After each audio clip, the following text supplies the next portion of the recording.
Ateşte göz demirde bas gibiyim, göremezsin. Seni de kıramam, sevgisi has biriyim. Nasıl gençliğimden af dileyim. Beni nasıl sevmeye başladın desem cevabın ne olur? Bana böyle sorular sorma.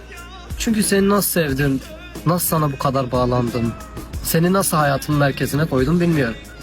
Ama bildiğim tek şey, kalbim bundan hiç şikayetçi değil.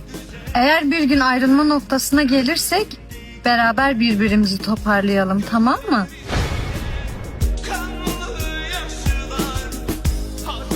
Beraber toparlarız demeni beklerken bizden olmaz deyip çekip gitmeni ben de beklemiyordum. Aşka mı uzaktın yoksa aşık rolüne kendini çok mu kaptırmıştın bilmiyorum. Ama çekip gitmek aşağı değil, korkağa yakışır. Sana yaşattıklarımı yaşıyorum Yusuf. Söylesene, nasıl dayandın? Ben yaşadıklarımı kabullendim.